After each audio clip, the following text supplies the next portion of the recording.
Now in this video, we're going to take what we've learned about creating masks on layer solids and creating shape layers, and just sort of continue building by creating some complex masks and custom shape layers using the pen tool. So to get started, let's look at our scene. On the left, we have the Kinetico logo with this neat sun effect in the upper left. Now on the right, we have our yellow solid with a mask. Now what we're going to do is bring the sun into the corner of this area, and we'll do that by using more than one mask on this layer solid. Go up to the rectangle tool and click and hold until you get to the ellipse tool. Now I want to draw an ellipse in the upper left corner of our yellow solid. So if you click and drag, we can start creating an ellipse. Now after you start dragging, hold down Shift and that will keep that shape in proper proportion. As I'm overlapping these two shapes, I'm running into a problem. Well, the first one is the fact that they're both filled with the exact same color, but the second one is the fact that they literally are both the same colors in terms of the mask.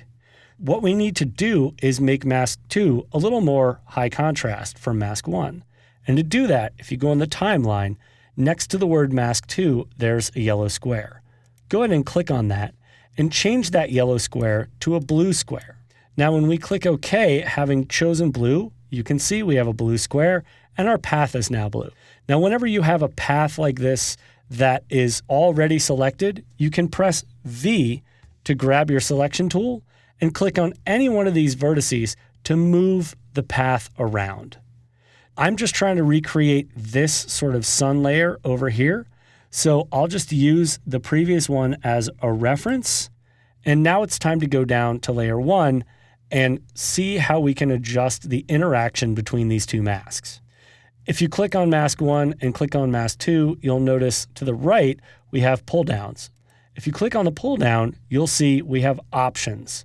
If I chose none for mask 2, notice there's nothing going on within this mask. Now it's hard to tell whether or not it's doing anything with this layer above because I have add set for mask 1. So if I say none for mask 1, now all of a sudden you can see the entire layer solid. So let's change both of those back to add, and I want you to go to mask 2 under the pull down and choose subtract and see what happens.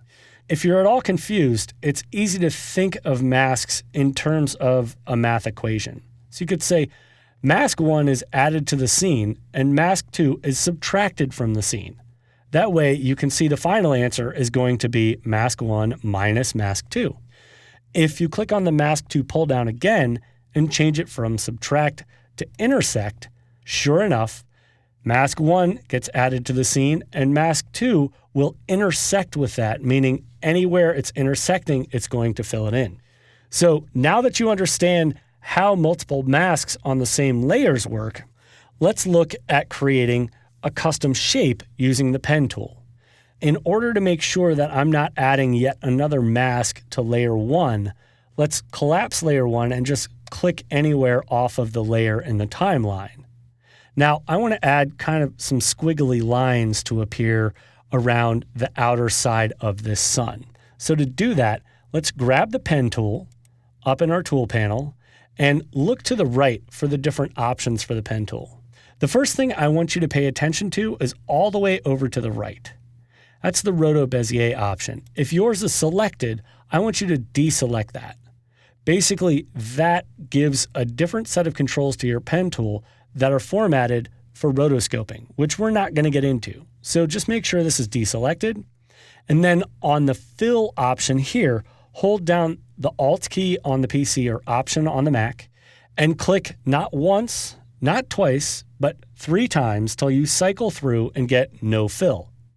Now the stroke I want to leave on there, but instead of it being 2 pixels, let's click on the number and change it to 6.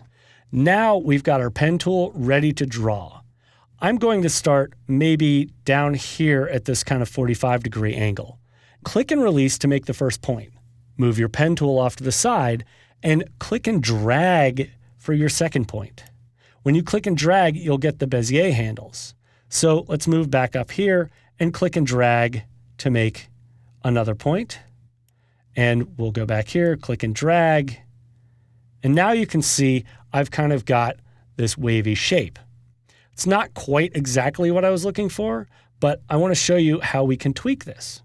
If you move your pen tool back over any one of these control vertices, you can click on one and then move it. I could click on the first one and then move it. So that's one way to move your vertices. If you click on any of the handles, notice they're tied to the previous handle. Well, if you hold down Option before you click on the handle, you'll get the Convert Vertex tool, which will allow you to break the handle so you could actually get a custom break over the control vertex. So I'll just Command Z to undo that last piece. All right, let's deselect all of our layers and look at what we've got. As you can see, we have a custom shape we created with compound masks. That's 2 masks on 1 layer solid. And we have a neat wiggly line we created using the pen tool, creating a custom shape layer. So I hope you can see how flexible After Effects is between using compound masks and creating custom shapes with the pen tool.